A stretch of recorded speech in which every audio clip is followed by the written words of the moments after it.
जय श्री हरि विष्णु। आप सभी को स्वागत है हमारे ऑन द वे चैनल में। और जैसे कि हम इस महान गरुड़ पुराण को पढ़ रहे हैं और हमने जो अध्याय नंबर है वो 33 कंप्लीट कर लिया है और आज का जो हमारा अध्याय नंबर है वो है 34। ठीक है, तो उस अध्याय को पढ़ने से पहले और इसमें दी हुई जो प्रार्थना है उसको हम करते हैं विष्णु भगवान जी की, और उसके बाद फिर हम इस महान गरुड़ पुराण के 34वें अध्याय नंबर को हम आरंभ करेंगे। तो जय श्री हरि विष्णु भगवान जी का नाम लेकर हम सब साथ मिलकर प्रार्थना करते हैं। उसके बाद फिर हम 34वें अध्याय का आरंभ करेंगे। तो आइए सभी मिलकर प्रार्थना करते हैं। तुमेव माता च पिता तुमेव बंधु च सखा तुमेव विद्या द्रवणम तुमेव सर्वम देव देव। जय श्री हरि विष्णु। जय श्री हरि विष्णु। तो आइए हम अपने अध्याय के बारे में जान लेते हैं, जो अध्याय नंबर 34 है। ठीक है,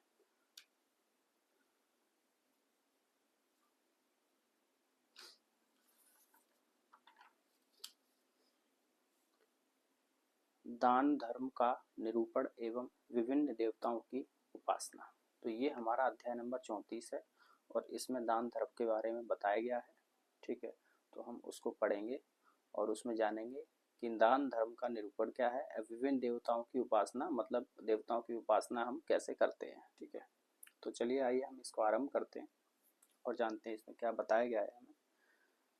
तो ब्रह्मा जी ने कहा, अब मैं सर्वोत्तम दान धर्म के विषय में कह रहा हूँ। मतलब सर्वोत्तम दान धर्म सत्पात्र में श्रद्धा पूर्वक किए गए अर्थ मतलब भोग्य वस्तु का प्रतिपादन दान कहलाता है। ऐसा दान धर्म वित्त जनों का कहना है। यह दान इस लोक में भोग और परलोक में मोक्ष प्रदान करने वाला है।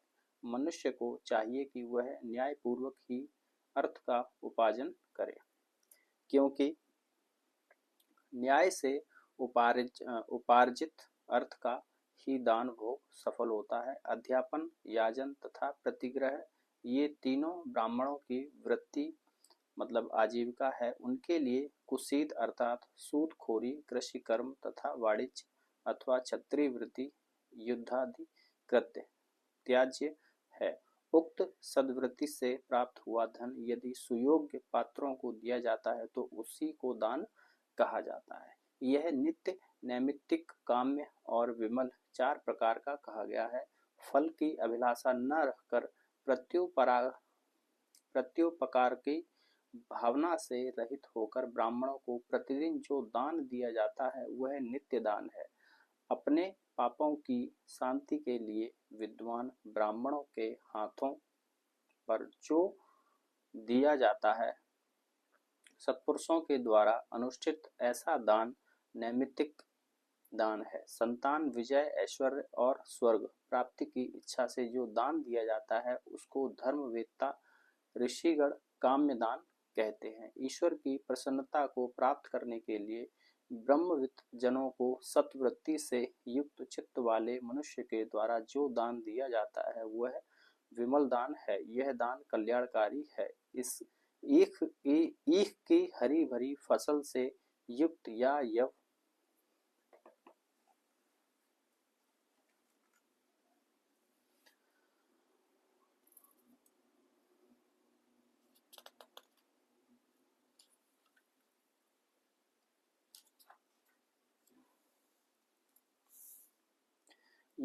गेहूं की फसल से संपन्न सस्य श्यामल भूमि का दान वेदविद ब्राह्मणों को जो देता है उसका पुनर्जन्म नहीं होता।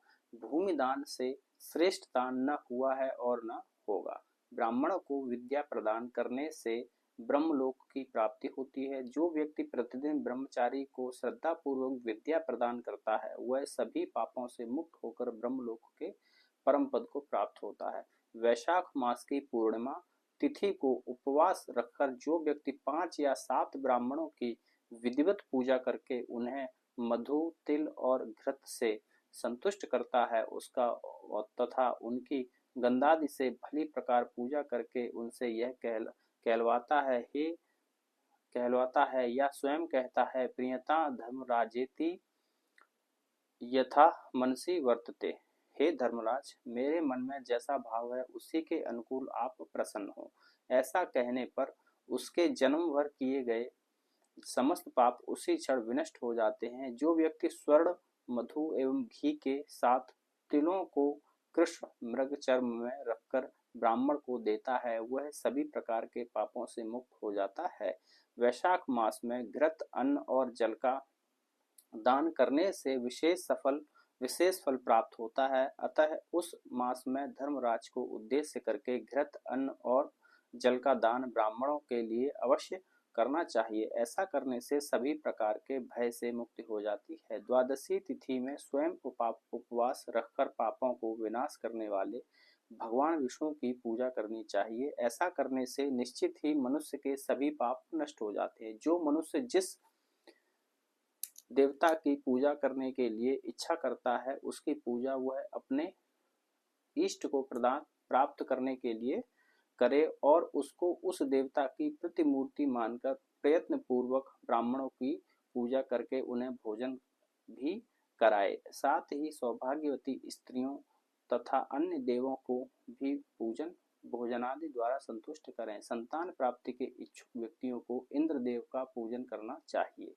ब्रह्म वर्चस्व की कामना करने वाला व्यक्ति ब्रह्म रूप में ब्राह्मणों को स्वीकार करके उनकी पूजा करे। आरोग्य की इच्छा वाला मनुष्य सूर्य की तथा धन चाहने वाला मनुष्य अग्नि की पूजा करे। कार्यों में सिद्धि प्राप्त करने की अभिलाषा करने वाला व्यक्ति विनायक मतलब गणेश का पूजन करे। भोग की कामना होने पर चंद्रमा की तथा बल प्राप्ति की इच्छा होने पर वायु की पूजा करे। संसार से मुक्त होने की अभिलाषा होने पर प्रयत्न पूर्वक भगवान हरि की आराधना करनी चाहिए। निष्काम तथा सकाम सभी मनुष्यों को भगवान गदाधर हरि की पूजा करनी चाहिए।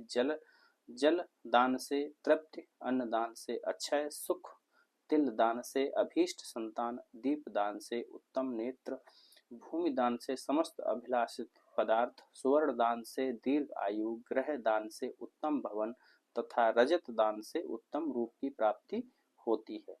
वस्त्र प्रदान करने से चंद्रलोक तथा अश्वदान करने से अश्विनी कुमार के लोक की प्राप्ति होती है। अनहुड मतलब बैल का दान करने से विपुल संपत्ति का लाभ और गौदान से मतलब गौदान से सूर्यलोक प्राप्त होता है। यान और शैया का दान करने पर भार्या तथा भयार्थ मतलब भयभीत हो अभय प्रदान करने से ऐश्वर्य की प्राप्ति होती है।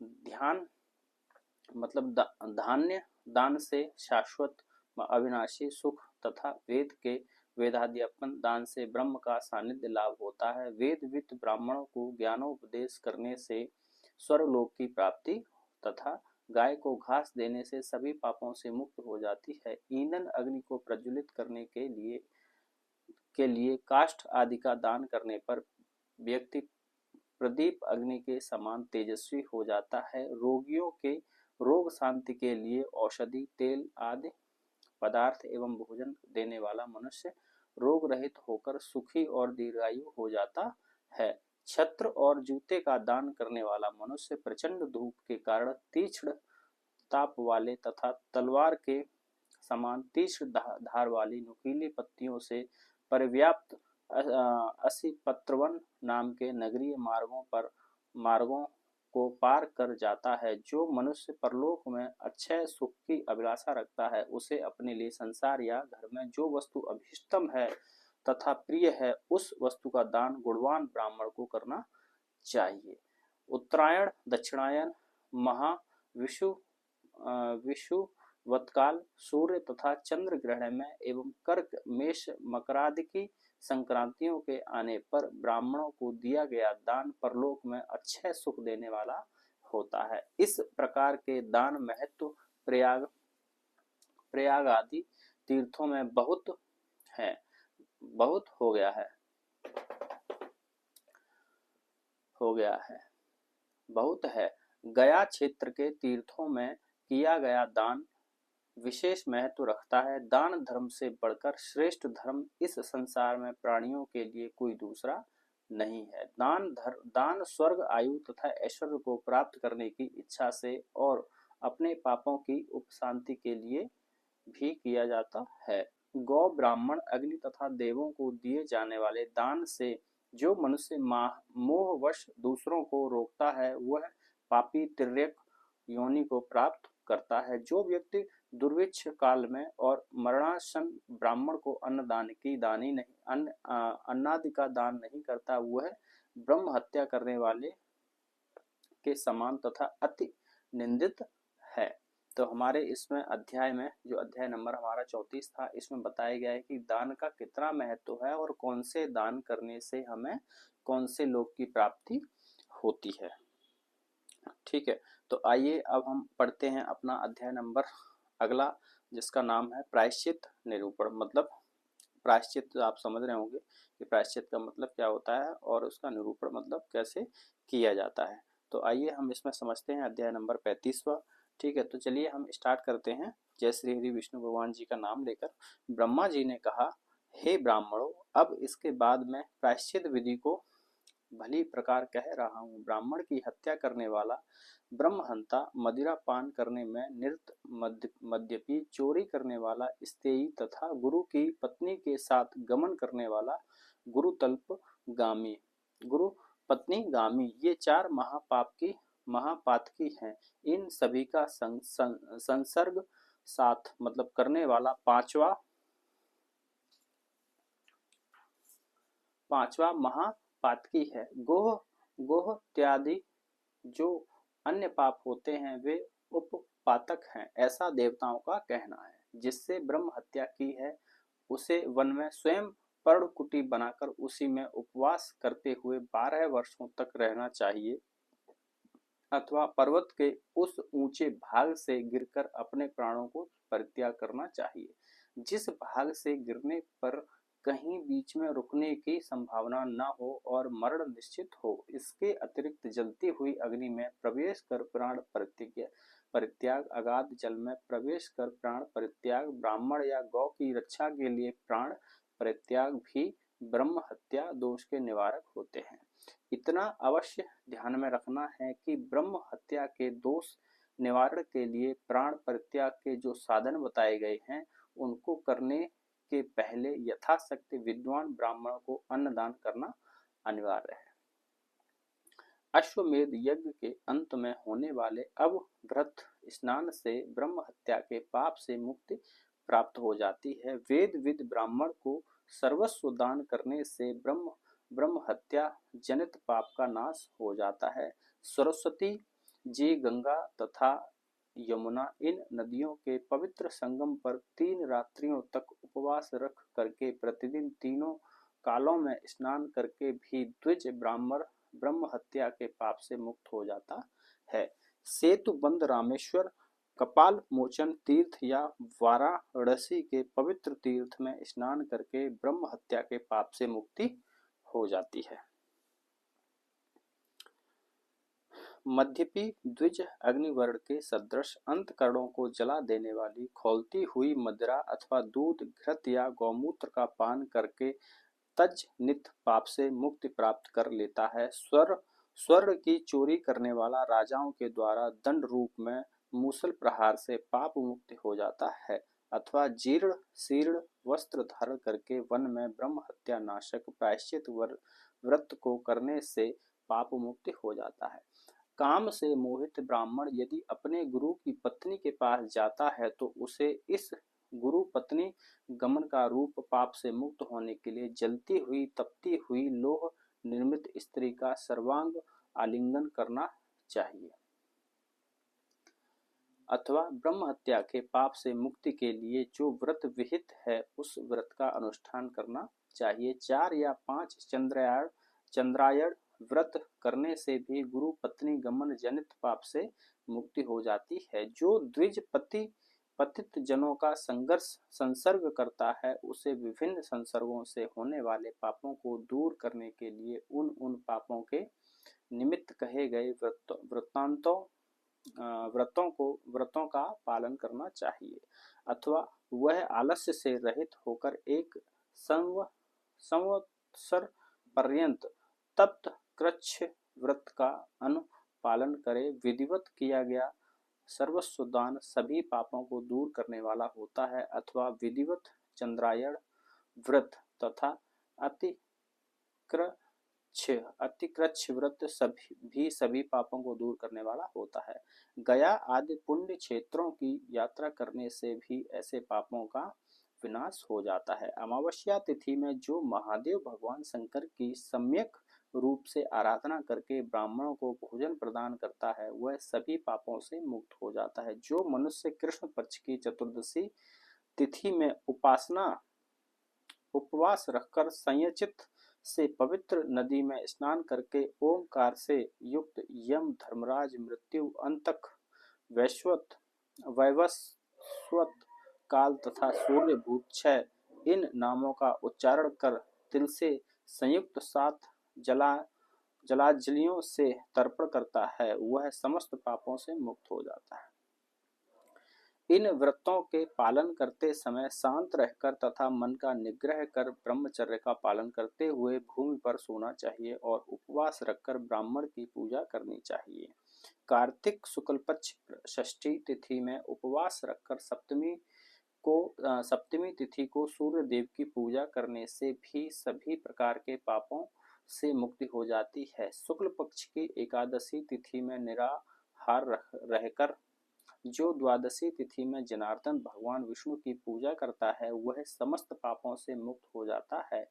सूर्य, चंद्र ग्रहण आदि समयों में मंत्र का जाप, तपस्या, तीर्थ सेवन, देवार्चन तथा ब्राह्मण पूजन ये सभी कृत्य भी महापातकों को नष्ट करने वाले होते हैं। समस्त पापों से युक्त मनुष्य भी पुण्य तीर्थों में जाकर नियम पूर्वक अपने प्राणों का परित्याग कर समस्त पापों से मुक्त हो जाता है। पतिव्रता नारी पति के देहावसान के बाद पति का वियोग असम होने के कारण पति धर्म के अनुसार पति के शरीर के साथ शास्त्रीय विधि का पालन करते हुए अग्नि में प्रवेश करती है, तो ब्रह्म हत्या, कृतघ्नता आदि बड़े बड़े पातकों से दूषित भी अपने पति का उद्धार कर देती है। जो स्त्री पतिव्रता है, अपने पति की सेवा शुश्रूषा में दत्त चित्त रहती है, उसको इस लोक तथा परलोक में कोई पाप नहीं लगता। वह वैसे ही निर्दोष रहती है जैसे दशरथ पुत्र श्री राम की पत्नी जगद्विख्यात भगवती सीता देवी लंका में रहकर भी निर्दोष रही थीं। अपने पतिव्रत के प्रभाव से उन्होंने राक्षस राज रावण पर विजय प्राप्त की। हे यतव्रत, संयचित होकर विधिवत शास्त्रीय व्रत का अनुष्ठान करने वाले भगवान विष्णु ने मुझे बहुत पहले ही यह बताया था कि गया में स्थित फल्गु नदी आदि तीर्थों में यथाविधि श्रद्धा के साथ स्नान करने वाला व्यक्ति सभी प्रकार के पातकों से मुक्त हो जाता है और समस्त सदाचारण का फल भी प्राप्त करता है। तो इस महान अध्याय में जो अध्याय नंबर हमारा 35वां था, ये बहुत ही हमारे लिए बहुत ही जरूरी है। तो इसमें बहुत अच्छी तरह नियम विधि लक्षणों से, है ना, बहुत ही अच्छी तरह इसमें बताया गया है कि हमें कैसे प्रायश्चित करना चाहिए और कौन से पाप को हमें कैसे हटाना चाहिए, ठीक है, और हम कैसे हटा सकते हैं। तो आज का जो हमारा अध्याय था वो था हमारा अध्याय नंबर 35, वो अब समाप्त हो गया है। तो हम अगले वीडियो में पढ़ेंगे अध्याय नंबर 36 और उसका जो नाम है वो मैं अभी आपको बता देता हूँ, नव निधियों के लक्षणों से युक्त पुरुष के ऐश्वर्य एवं स्वभाव का वर्णन। तो ये अध्याय हम अगले उसमें पढ़ेंगे वीडियो में, और इस वीडियो को मैं अब यहीं पर विराम दे रहा हूँ। जुड़े रहें हमारे चैनल के साथ, और हाँ, प्लीज़ वीडियो को शेयर जरूर करें अपने साथ वालों के साथ, ताकि उनको भी इस महान गरुड़ सुनने का मौका मिले। तो जय श्री हरि विष्णु, आप सभी को नमस्कार।